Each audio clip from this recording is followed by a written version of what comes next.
এই স্বপ্নের বাংলাদেশ গঠন করার জন্য অন্যতম একটা ইনস্টিটিউশন ফর্ম হলো রিফর্ম অ্যাসেম্বলি, যেটা সংসদে হওয়ার কথা ছিল।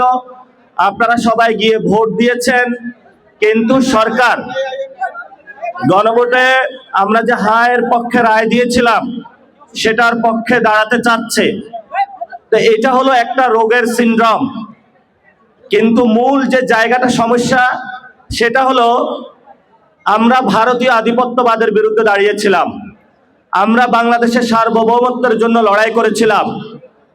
শেখ হাসিনা খুনি যারা আমাদেরকে খুন করেছিল, এই শেখ মুজিব যেই হলো ভারতীয় আধিপত্যবাদের মধ্য নিয়ে আমাদেরকে দাদা বাবুদের কাছে বাংলাদেশকে বিক্রি করে দিয়েছিল। আপনারা আমরা যুদ্ধ করে ঐক্যবদ্ধভাবে বাংলাদেশ থেকে সেই জায়গা থেকে আমরা টেনে নিয়ে এসেছিলাম।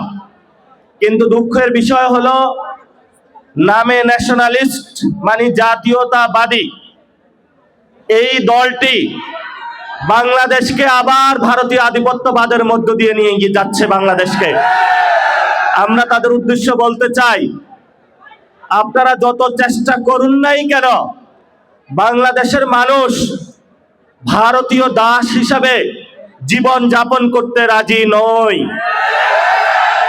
আমরা স্বাধীন বাংলাদেশী হিসাবে সার্বভৌমত্বের উপরে দাঁড়িয়ে মান মর্যাদা নিয়ে, আমাদের কৃষ্টি কালচার নিয়ে, বহু ভাষা বৈচিত্র্য নিয়ে, বহু মানুষের সংলাপ নিয়ে, ইসলাম ধর্ম, হিন্দু ধর্ম, খ্রিস্টান ধর্ম, সকল ধর্মকে একসাথে নিয়ে মুসলিম ঐতিহ্য রক্ষা করে একটি সুন্দর জীবন যাপন করতে চাই।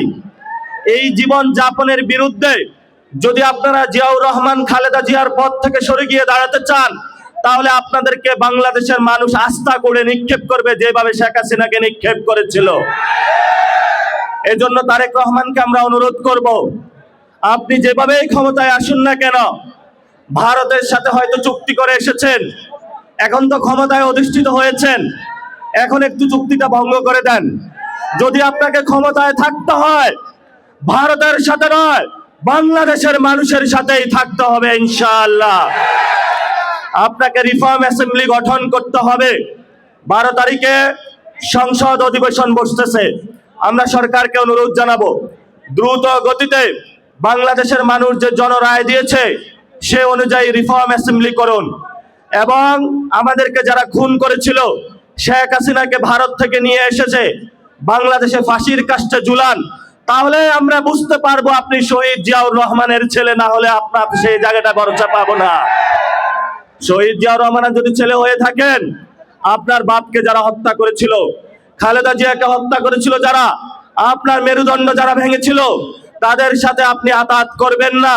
তাদের সাথে যদি আপাত করেন, তাহলে বিএনপির যারা নেতাকর্মী রয়েছে তারাই বিদ্রোহের পতাকা বাংলাদেশ উত্থাপন করবে।